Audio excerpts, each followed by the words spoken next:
So it's Friday, and now we're coming full circle. We started talking about the fact that this limitless God has placed limitations upon himself in how he functions in this earth. And through his agreement that he's given me, and through the partnership that he's allowed me to enter into with him, the limitless God limits himself in order for a limited being named Eric Raby to live without limits. Let me say that again. The limitless God has limited himself in order to partner with Eric in order to take this limited being and allow me to live without limits. Wow.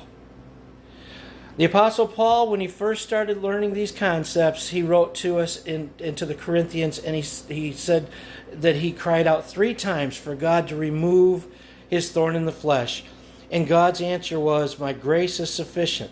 Paul learned that lesson about 7 years later when he wrote to the Ephesians and gave us the best and most fully written passage on spiritual warfare. He never ever brought up this idea of crying out to God.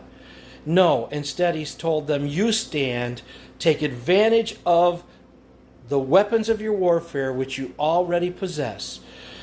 God's grace is sufficient. Take his empowerment, take his unlimited, unmerited favor, and by faith, the measure of faith he's given you, you put on that armor and you stand against the enemy.